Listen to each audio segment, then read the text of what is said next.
Okay, we've got YouTube recording and we're live on Facebook.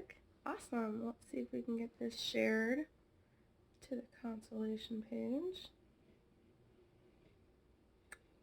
I've got my other device here with my notes and things on it. So hopefully I don't sound all stupid. So hello there everyone. Anyone who is watching this live or watching this on the replay. My name is Lissa. And a lot of you know me as that convention girl, especially if you're on my page right now. And I'm trying to find this to share it to the... I can't. That's not working. I don't know why. I'll figure it out. Okay, I got this. I can do this. I can do like 3 things at once. No. So hello and welcome. So basically, I decided to do this panel. I've done the panel Raising Kids in Fandom several times before at different events, and yesterday there was an explosion of Concellation 2020. If you don't know what Concellation 2020 is, I'm going to see if I can possibly link everything. I'm trying to do everything from this phone and pay attention to this device and that device and everything else going on, and it's not happening. Not happening at all. So, Concellation 2020 was the convention that got canceled before it was announced, basically. And do you have it on here that I've gone live? No, you don't. Okay, that's fine.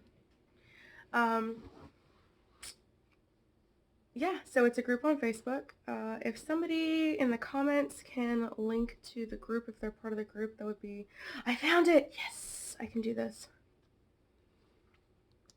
Make sure the volume's off so you guys don't get horrific feedback. Okay. Copy. And paste. Paste. There we go. Okay, so this I'll get better at this as time goes on, I swear.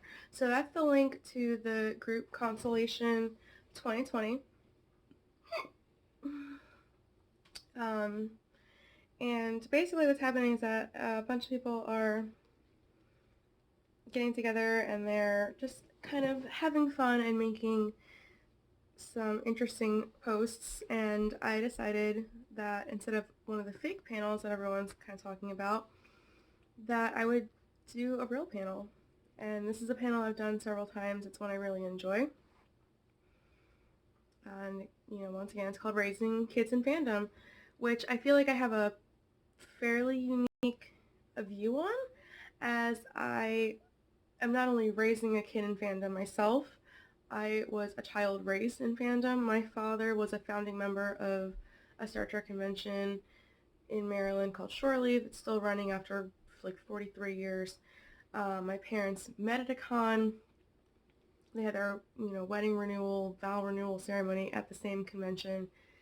All 3 of us kids were baptized at a Star Trek convention. My kid was baptized at a Star Trek convention. I understand convention life and the community and fandom. So yeah, we're going to talk about raising kids in fandom, although to be perfectly honest, raising kids in general is kind of a nightmare. My kid is 11 and I still have no idea what I'm doing.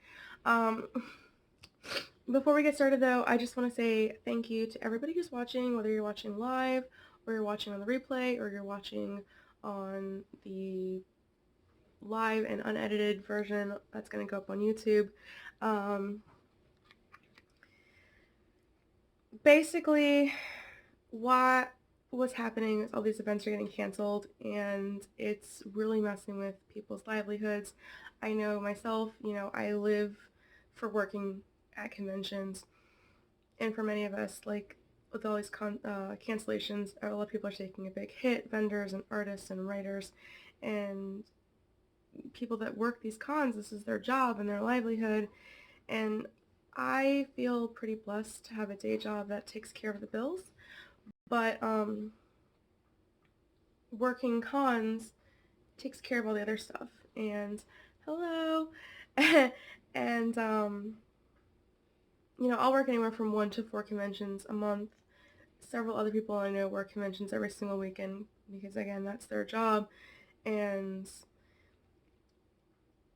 so what I'm going to do is I'm going to add a link to a post I put up a couple of days ago that has a bunch of artists and writers and things. They've all listed their shops on there.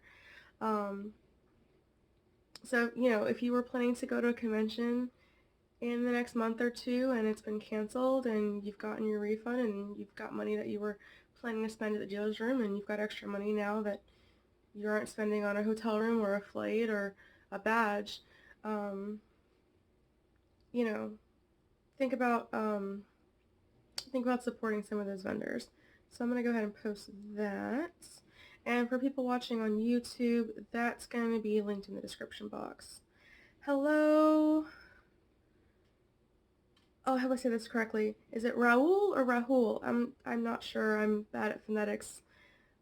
And I'm worse at names, and I feel really bad. But hello, hi, thank you for watching. Okay. So back to the panel at hand. Let's see. Yeah, so my parents raised me in, a community of convention goers, and I'm raising my own child in the same community.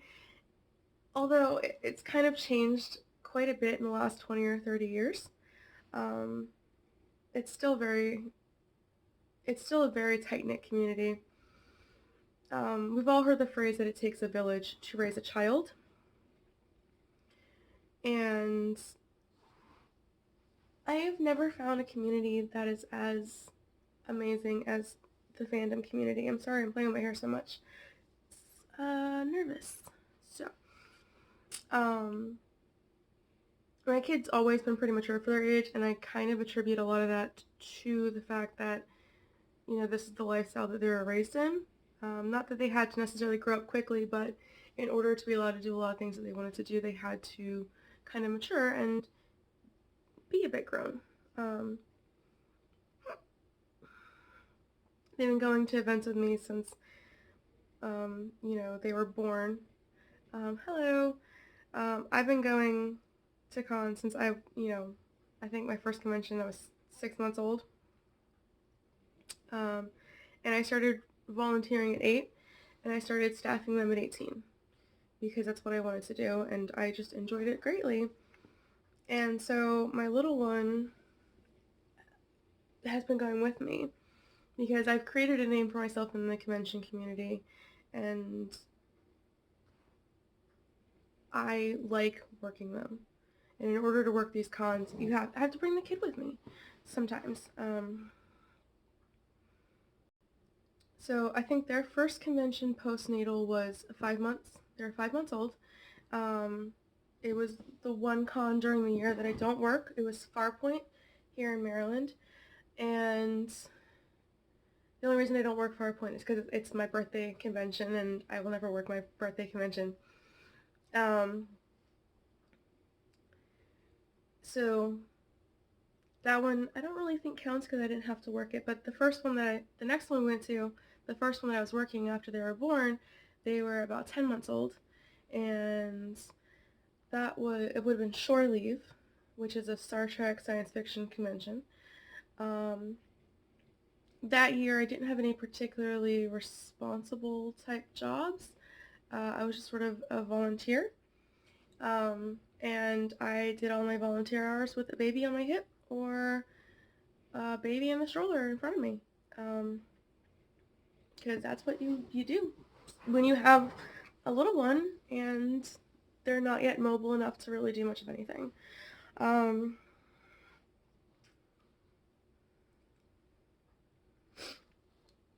So as my kid got older, people would be like, oh, let me take the baby for an hour or two, I'll take the baby to go get lunch, or, oh, I want to take them to the dealer's room, blah, blah, blah. And again, rolling back to that takes a village, that was my village, and it was wonderful to see how many people truly cared about me and my kid. Like, hey, I'll take your baby to the pool for an hour so you can go do this panel over here because I know you don't want to go back to the pool for, like a third time today. Which was, pretty nice. And sometimes I accepted the help, and sometimes I was just like, no, I'd rather have my kid with me, and that's okay too. That's honestly fine.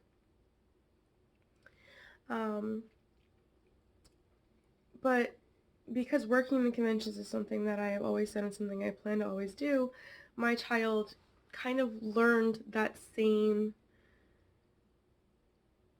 habit. It's not a habit, responsibility.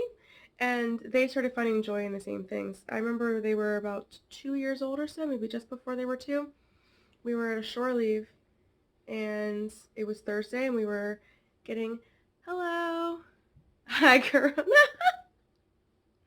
So we were getting ready. It was Thursday before the con, and we were doing program books, and we were putting them together and putting in the flyers and the swag that goes with them. And my friend Marina took Munchkin. Hi, Jessica. Took Munchkin over to part of the room, and they were opening books together, and my child was helping open the books, and the way that Marina helped got my kid into it was she would say, "We'll find Mr. Sillyface," and what it was is in the center of the book, the very center of the book where you had to open them to, was different pictures of the authors. Some of them we knew and some of them we didn't. And oh, I can share this. Yes, awesome. Shared a group because I should have shared this concept. Nope. Okay. 2020? I don't know how this works. Okay. So, so Marina was tell Munchkin, find Mr. Sillyface, and it was one of the authors that, we've known for a while, and they'd open up the book, and they'd open it to the middle, and they'd find Mr. Sillyface, and they'd point him out, and they'd be very happy and all giggly, and Marina and Munchkin worked on that for about 2.5 hours, and they opened quite a number of books, but because Marina took the time to take my kid and basically play with them, I was able to get a lot more work done orchestrating other groups in the program book stuffing. And then afterwards, we were done a lot faster, so then I could take my kid and get them dinner and take them to bed. So, again, Marina's part of my village, and she helped me immensely with, doing this work because I didn't have to have a baby on my lap. I didn't have to have a toddler on my lap while I'm trying to open books, and instead I can orchestrate, groups of other people and get a lot more work done.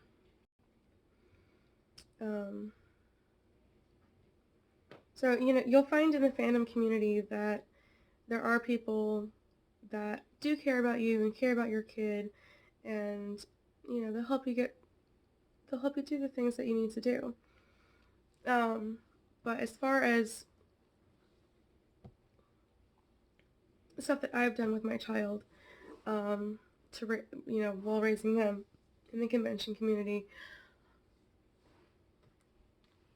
it kind of comes down to having consistent rules and consistent consequences.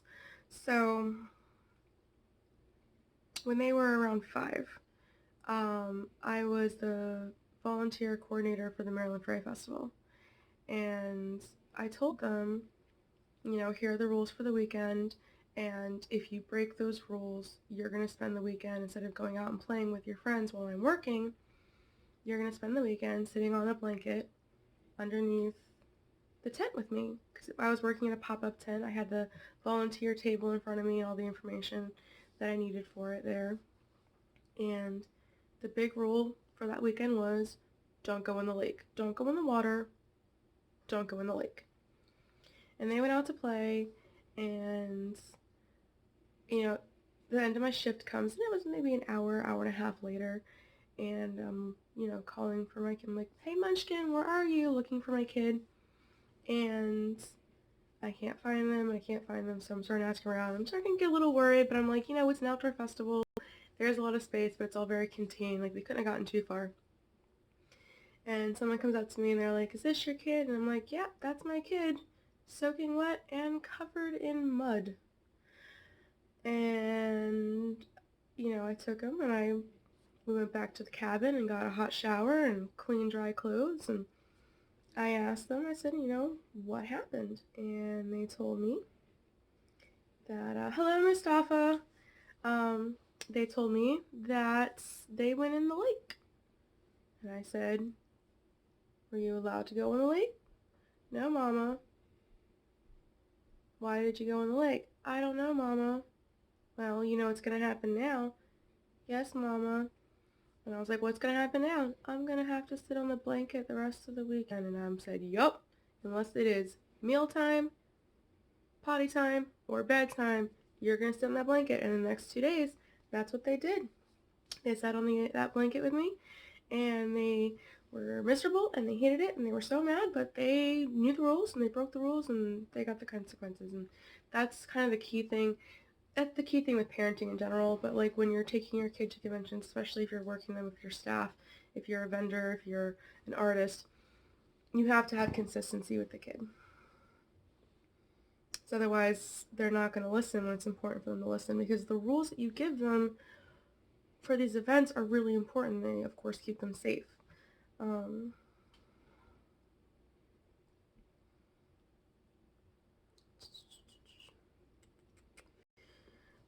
Yeah.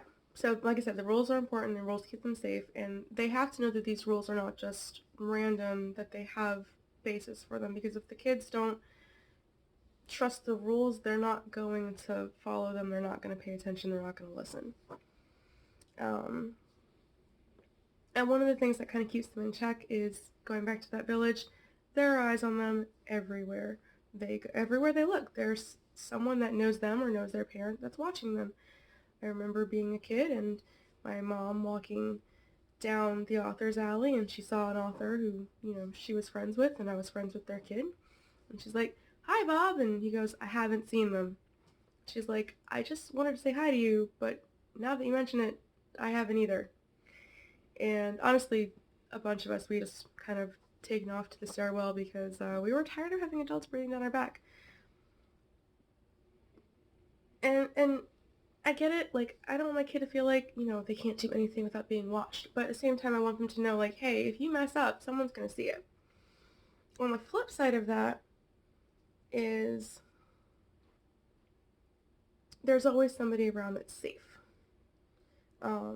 There's always somebody that they can find that they can trust. There's always going to be a trusted adult. If nothing else, my kid knows, look for staff members, look for a volunteer, look for medical, look for a vendor, and any of those people they can go up to and say, I can't find my mom, or I need to call my mom, can you help me, or I need to find medical, or I need to find ops. And they know that they can trust them to help with those things. They also know that not everyone in the world is good, and just because they can trust an adult to take them to ops, or take them to security, or take them to the dealer's room, doesn't mean that they can trust them to take them anywhere, or just anywhere. So, I feel like I'm really all over the place with this. I'm really sorry, you guys.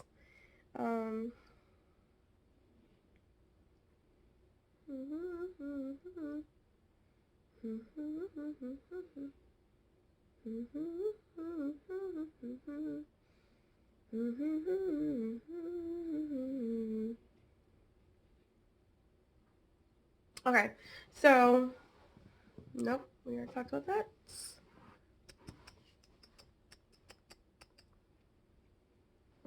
Okay, so with that, there's always eyes on you kind of deal.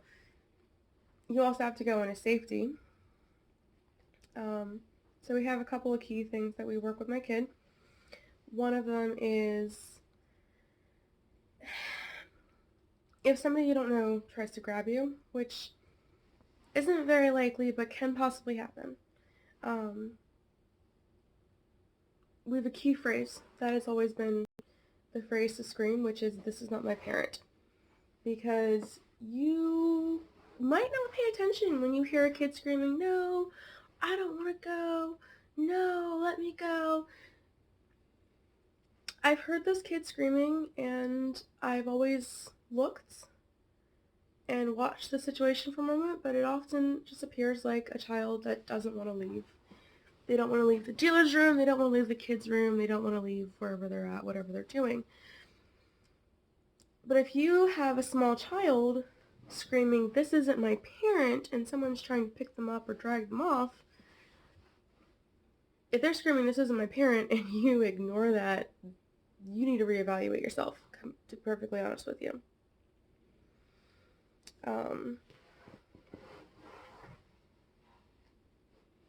The other thing we've had to worry about a little bit is in the convention circuit that I'm a part of.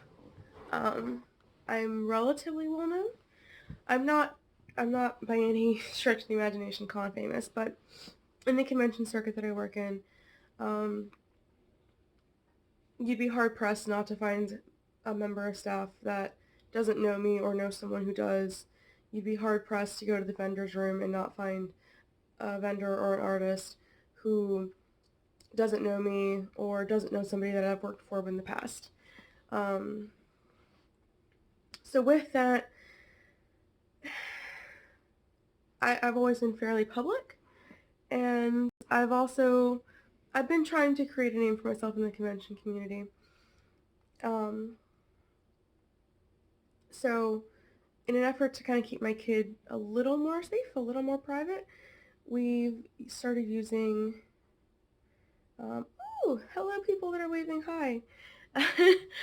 We've started using, we started using a nickname method when they were much, much younger, and the only name we ever used for them at conventions and online was Munchkin, because I didn't want someone coming up to them and saying, you know, "Oh, hi Taylor, your mom sent me to come talk to you," and, you know, at that point, little Taylor or little Susie, or we're going to pick a name, and none of these are my kids' names, so don't try it.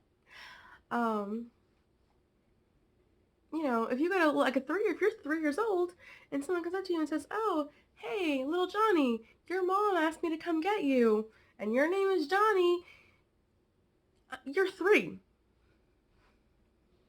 You're going to probably go with that guy, and it's not going to be good.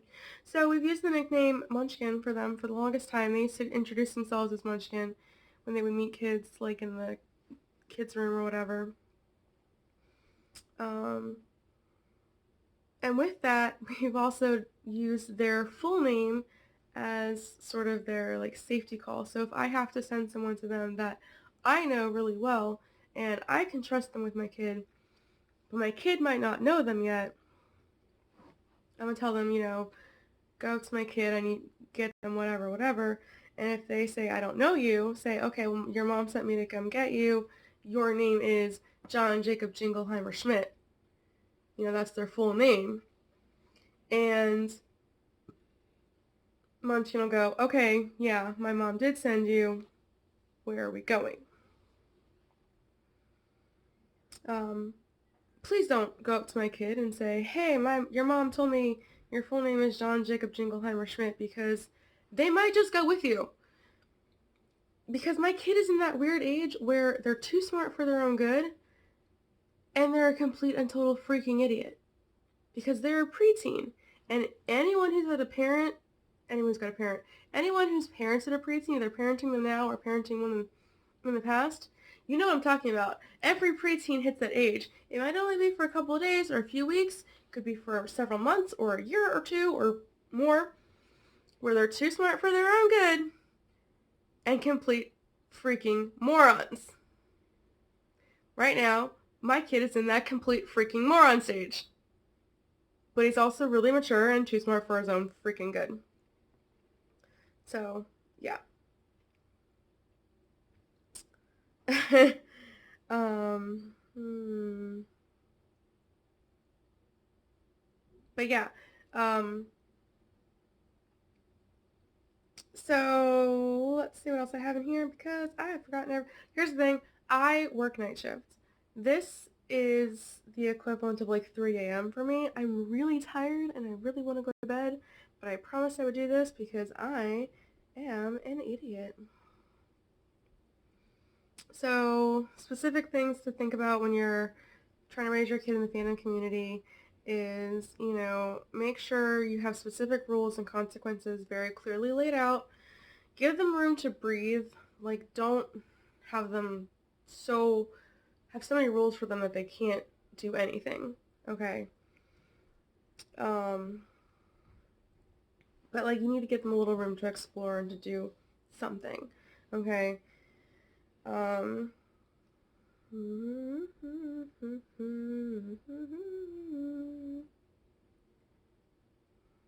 okay, if you're a staffer, or a volunteer, if your kid's old enough, they can work. And if they can find a job that they like, that they're excited to do, they'll want to keep going to these conventions with you and doing the work. Munchkin absolutely loves running lunches to people. It's one of their favorite things to do. I used to work for Doctor Who Con here in the Baltimore area, and regardless of how you feel about the showrunners, I loved that convention. I loved the group of people that I worked with.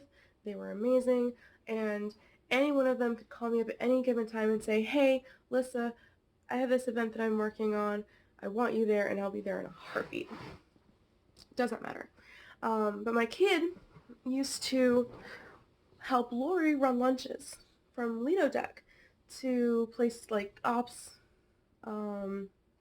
security, tech crew, the people that couldn't leave their stations to go get their own lunch. And they were never happier than when they were pulling that little red wagon full of meals to people that couldn't leave and go get them themselves. And it got them excited to come to cons with me because they wanted to work and they wanted to have their job that they could do.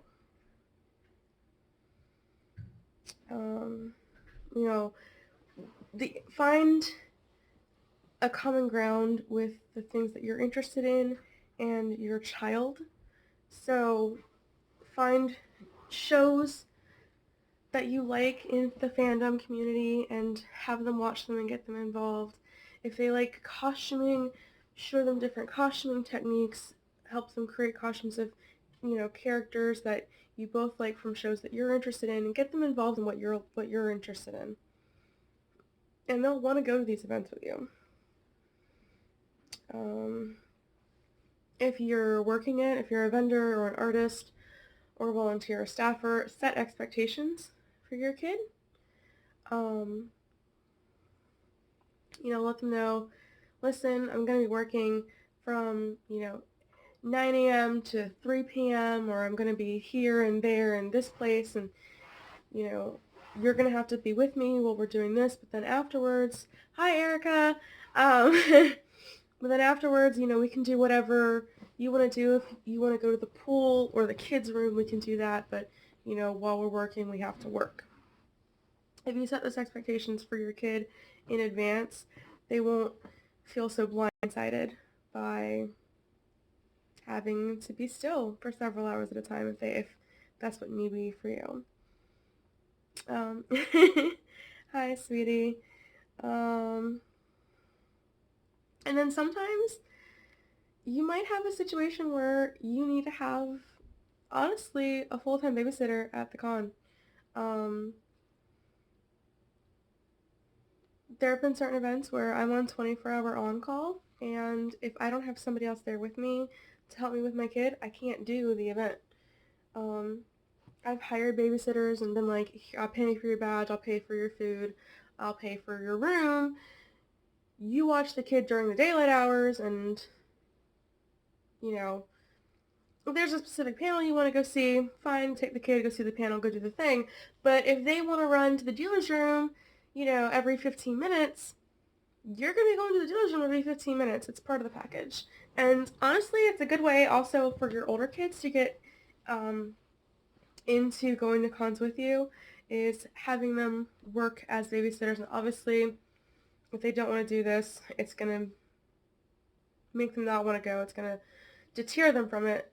We used to watch my friend's younger sister, and God, I hated that so much. It was... Love Caroline. Love her. Love them to death. But, when they were 2 and 3, they weren't so much fun. So, if your kid's interested in that, then, you know, by all means, let them be a convention nanny. It's not a terrible idea. I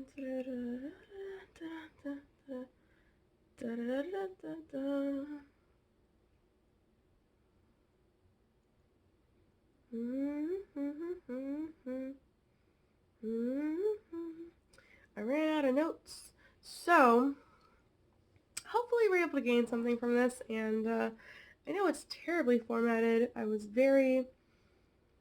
thought I was prepared. Look, I have a whole Google Doc of stuff here, and I'm too tired for 8 a.m. live streams. I figured that out pretty darn quick. So, I think we're going to try this again at a different time of day. I want to do another live stream panel like this. No, it's not really a panel. I'm just calling it a panel because it was fun for, you know, Concellation 2020. Which also, seriously, check out the links that I posted. Support local artists and things. They're going through a rough time right now, the ones that work conventions. Check out Concellation 2020. It's a hilarious group of people. You will enjoy yourself. And I think next time I do a video like this, we're going to do it at a later time of day. But the next video we do, I want to do it on anxiety and sensory, I don't want to say issues, but I can't think of another word right now because I'm also very tired. So, if you have any questions or comments about that topic, leave them here in the video or leave them in the comments, and I'll go over them for the next live stream chats, and we'll figure it out as we go along. It's a learning process. Anyway, I love you guys very much. Thank you so much for hanging out here. Remember to wash your hands, and vaccines save lives.